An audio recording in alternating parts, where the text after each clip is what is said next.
Good morning, neighbors! Good morning, neighbors! Good morning. My mom We're is now going to the airport. Yes, we're going to the airport, but we're not gonna fly anywhere. It's the old airport that we're going to, which is now turned into a military base. It's pretty much just right in that mountain across from here. Yeah, but we have to go clear down and around and over. Right. We're heading towards there because I believe it's their anniversary. My mom is gonna be receiving her plaque of appreciation from the Air Force. Yay. Woo! We're here at the base. My husband.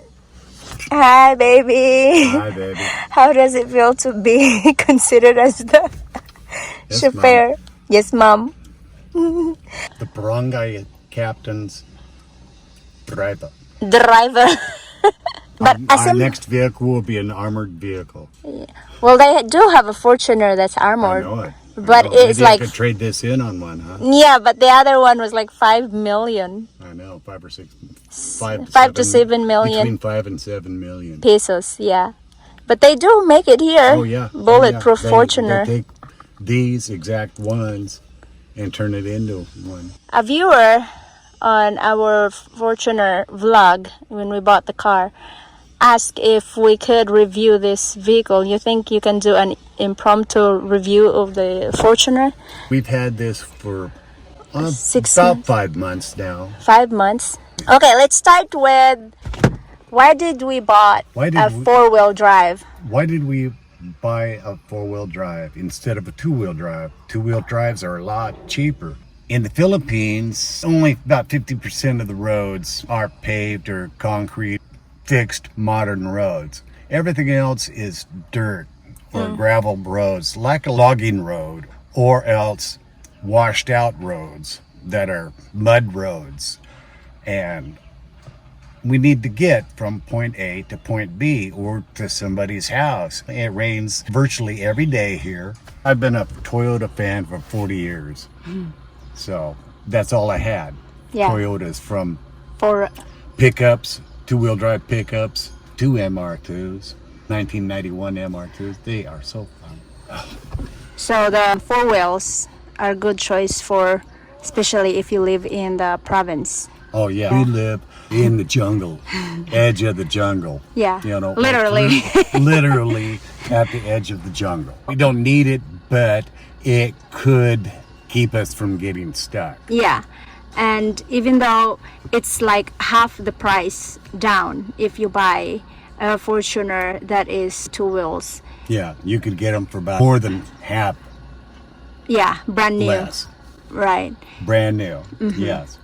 But this is an LTD, and it has nice leather seats. Love the leather seats. Yeah. It has cooling fans for the seats. Now let's go to a different point where we bought A new one. a new one rather You than can't find decent late model old ones unless you go to Manila. And that's at the other end of the Philippines, 700 kilometers away. and the price is still high. Yeah, the price is still high. You're talking maybe 1.8 mil Yeah, for one that's 3 years old. true. And Buying a new one. a new one was 2.5 mil. It was 2.4 mil plus the paperwork and all of that, insurance, and so it's 2.5 mil. Yeah. And it was here, this island, which I live on Mindanao, Yeah. and we bought it at Cagayan de Oro. Even brand new one at 4-wheel drive. They make only 2 models that come in that are 4-wheel drive. 3 models actually. Gray, or I guess is this silver or gray? Silver. I guess. Silver and black. Silver and black, or the white and black. Yeah. The pearl white and black. Okay. Or what is that new model? The I don't know. LTPG or something like that, which is just kind of like a little sporty one. This one just happened to come in, and we were in a market for it, and they go very, very fast. All right, so That's the reason why we bought a brand new one, because we couldn't find a used one. No. You could find one that's 20 years old. And very expensive still. Yeah, you don't lose on it. Yeah, You know, that's you true. keep it for 5-10 years, and you'll still be able to sell Yeah. it for relatively the same price as you bought it at. Yeah. Okay, so let's move on to bells and whistles. Okay, the bells and whistles. Well, we have different sensors for parking sensors. We have sensors on the cruise control, automatic braking. It will slow you down and adjust to the cars in front of you.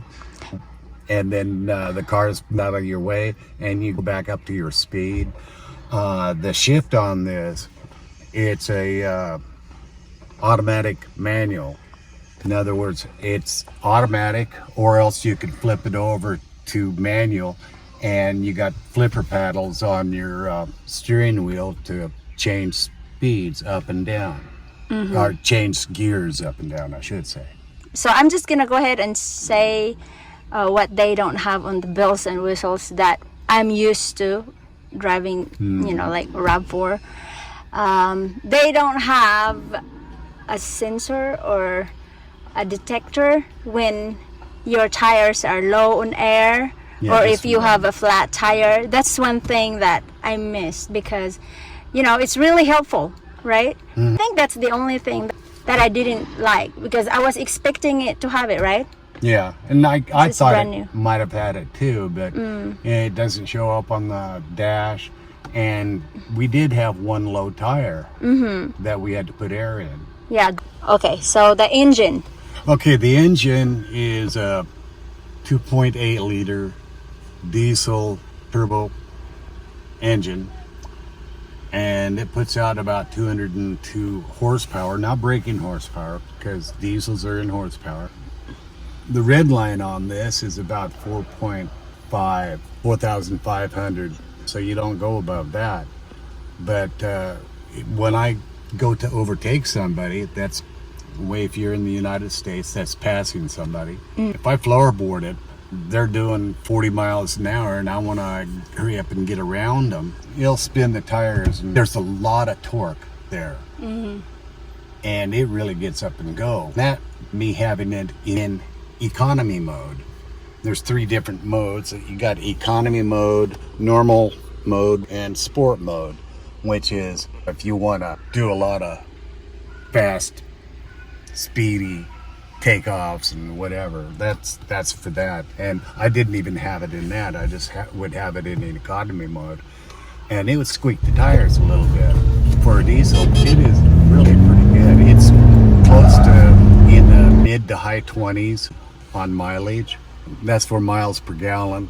Liters per 100 kilometers, it's running about 10.8. And that's because I go up a very steep hill. We live on a hill, and so going up the very steep hill takes a lot of fuel.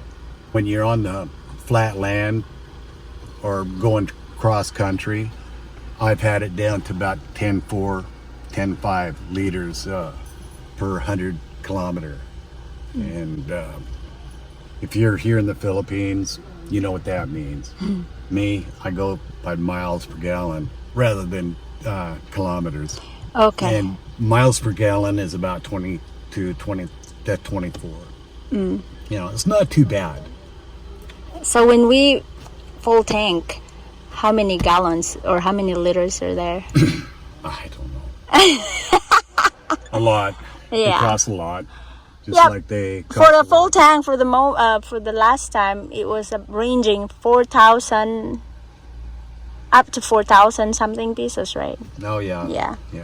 pesos. You know, it's $100 to close to $100 to fill it up from empty. Yeah. Or from Okay, so let's go to comparable. What vehicle in the U.S. that is comparable to the Fortuner here in the Philippines? I believe it's the Highlander, Yeah, Toyota Highlander. the newer, The new, yeah. This is 2022. because we had Highlander there too, but it was smaller. Yeah, that was, yeah. It was, we had a 2005. Was it 2000? No, 2005 that was Highlander. a 4Runner. Oh, okay. I think it was a 2002 Highlander. Yeah, We sold. something like that. Yeah, it was pretty old. Yeah. And so it was. And how about the seating area? How is it It's a 7-place. There's some jump seats at the back? at the back. Right now they're just laying down. I don't know how comfortable those back seats are, you know. It doesn't. It is comfortable. Is it? Mm-hmm. Well, Oh no, I haven't tried at the very back, but I've tried right but here. yeah, for the very back anyway, that would be for the kids. Oh, even my nephew that is already like adult, Yeah. he still like it there. So yeah, we can fit a bunch of people here, because in the Philippines, you can just put the babies on your lap. Yeah. So we pretty much. have 3 adults and 2 kids right here, and we will have 3 kids at the back right there. So, and then I have a kid in front of, at the front seat. Yeah. Yeah, so is that all? Did we cover everything? Okay, when we bought brand new ones, what it comes with? What does it come with? Yeah. One thing that you were disappointed is you thought that there's a rack on top of the vehicle. Yeah, that would be one of the cons. Like a con I have.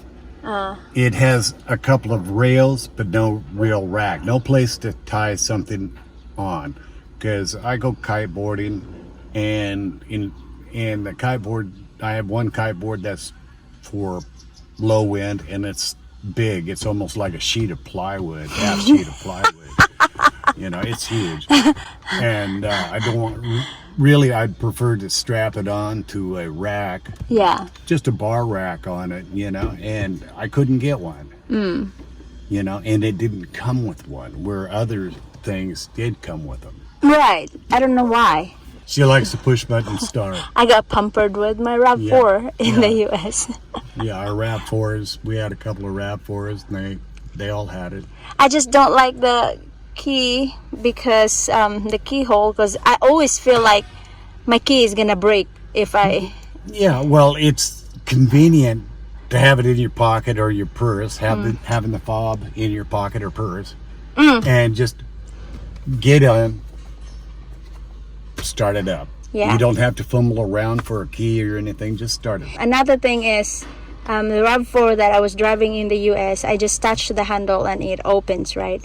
Over here, Yeah, you have to press a button on this. there's a button on the handle that you have to press, but it Does the same thing, no but biggie. there's a button. And we're having a problem every time we go to the mall, and the security would have us open the back because they're checking on it, and we're in here.